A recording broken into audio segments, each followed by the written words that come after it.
everyone, Nan Simonson. I want to introduce myself. I am the author of Aging Powerfully.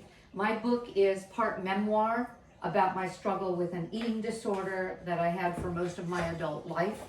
It's been nearly 3 years since my recovery, and I talk about all of that. But more importantly, I just turned 70, and it's about, at whatever age we are, making decisions, lifestyle decisions, that will lead us into health and vigor and balance and joy through the later years, the years that a lot of people never get to enjoy, into our 70s, 80s, 90s, and beyond. And those lifestyle choices are so doable.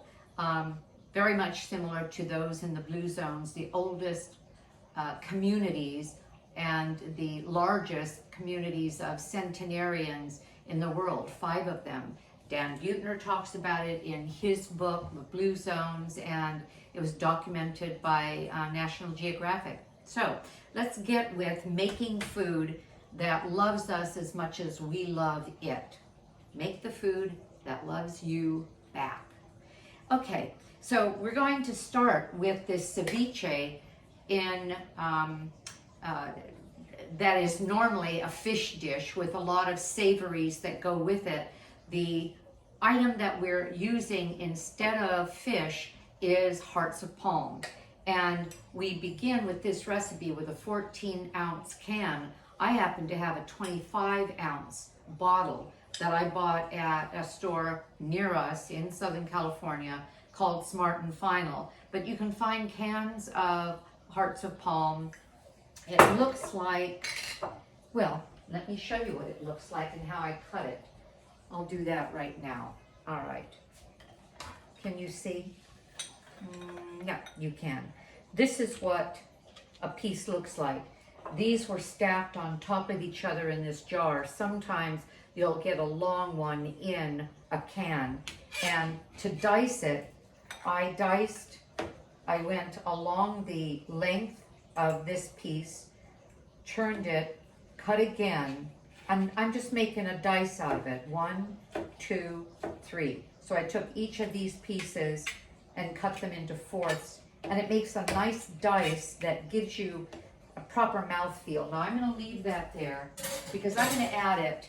Well, no, actually I'll add it right now because these ingredients are relatively delicate. I was going to say I wasn't going to add it right away because I don't want to break up. You know what? I'm not. I'm going to mix the other ingredients first. I don't want to really break that up a lot. And so what are we going to put into it? We're going to put in 1/2 of a diced red onion. That's a lot of onion. It was a big red onion. I could use less, I could use more. Big handful of chopped cilantro. What is cilantro? It looks a lot like parsley. Some people don't like it, and some people don't like it for a good reason, because genetically, to them, a genetic, I'll call it mutation, can cause cilantro, or a genetic detail, can cause cilantro to taste like soap, and justifiably, they don't like it. But cilantro looks like Italian parsley, except it's a little bit more feathery. I happen to adore it. I think it has a marvelous taste, a little like basil, but different. All right, so chopped cilantro. I'm putting in a whole mango that I've diced, and there's an art to dicing mango. I was going to do it, but it doesn't take a lot of time. What I would recommend is that you just Google it. Google dicing a mango, and it's easy enough. I had huge bell peppers, and the Mandy's recipe called for, Manda's recipe, for a whole red bell pepper. She didn't designate red or green, but I wanted red, and I just used 1/2 of it. I think that's plenty. And that's what you do in recipes. Every time you make it, you can make it differently depending on what you have. And then I have a jalapeno pepper. This is what they look like, and this one's a large one, and that's about the size of the one I used. I completely seeded it because the seeds are hot, so there are no seeds in here. and finely chopped it. And then we put in avocado, and I wanted to show you an easy way to do an avocado. I think you can see this. So I went through the avocado, sliced it all the way around, flipped it. This is a nice one. Go into the pit and dislodge the pit. Put that into my compost bin. And then let me show you what I do to dice them easily. Let me bring it over to you. I am going along the shell and making slices all the way through to the shell, but not through. And I'll do the same thing with the other half.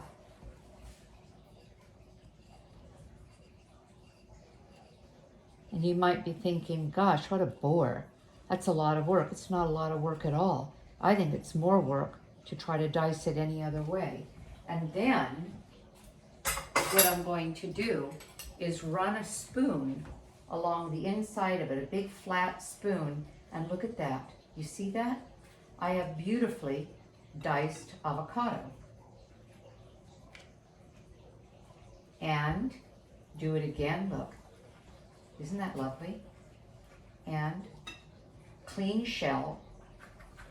What I would do if you weren't looking is I would do this and get as much of the green next to the skin as I could, because that's where a lot of nutrients are, and I would just eat it. But I'm not going to do that because you're watching. Okay, and I'm going to mix this up. I don't want to break up too much of the avocado either. I'm going to add 2 limes squeezed, and I want to show you a handy tool to do that. So roll your citrus a little and it breaks up the cells. However, when I bought these limes, the fellow at the fruit store, and we have a place called the Fruit Man, and it's a fruit store, but now he carries everything. He said, take an extra one. They were 4 for $1, really good price. Take an extra one because the limes right now don't have a lot of juice. And you can see what I did is put it cut face down, even though it looks like it should be put this way in this squeezer, juicer. That's not the way it works. I'm getting a decent amount in this one. But the last line, he was absolutely right. The recipe calls for 2 limes. I think what I'm going to do before I squeeze this one, I'm going to taste, because I don't want it to be too strong. And now I'm putting in the recipe calls for a 14-ounce can. This was a 24-ounce bottle, so I used a little more than half of the quantity of hearts of palm. And I rinsed them. I took them out and I rinsed them lightly because they're in sort of a brine. And that's it, people. If you don't use salt, don't add salt to this. I'm going to put a little bit of salt. I use some salt, but not a lot. And I'll put a decent amount of pepper. Now, if I like things spicy, I might even put a couple of shakes of maybe sriracha. If I wanted things a little bit, let's say traditionally flavored, I could put a little bit of cumin in here. I'm going to see if I should add a bit more of the lime. But see, it's hard to tell when something is this newly combined. It really should sit a little bit.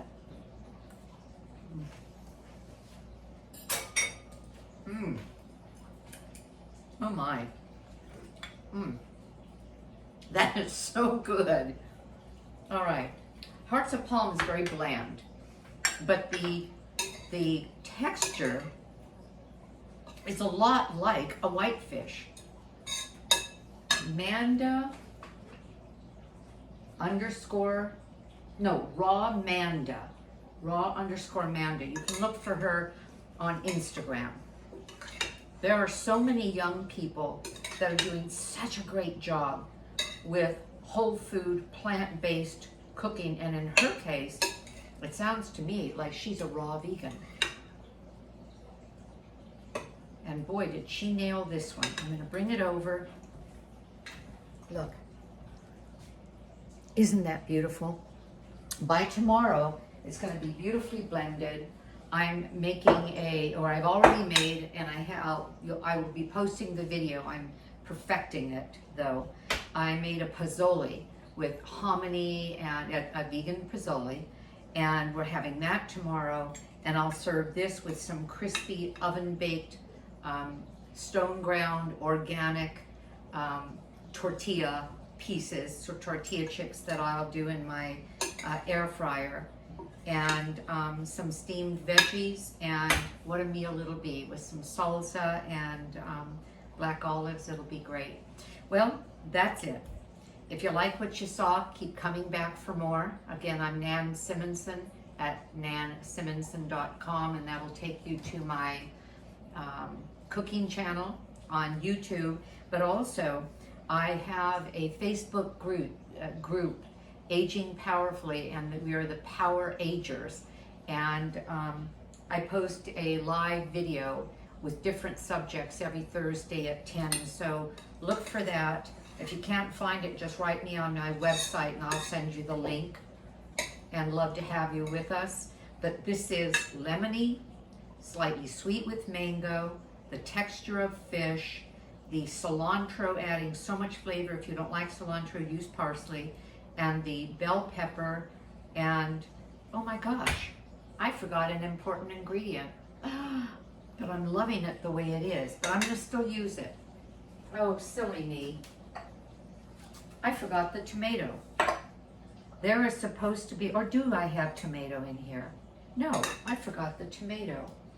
I thought I chopped it already. This is my third video, and so I'm not sure what I did with this. But no, I'm going to cut up this tomato, get rid of the seeds, cut up the tomato, add this, and I'm telling you, this would have been good just the way it is, but I've made it before and I've had tomato in it, just diced tomato, and I've liked it a lot. So add the tomato. Now I'm done.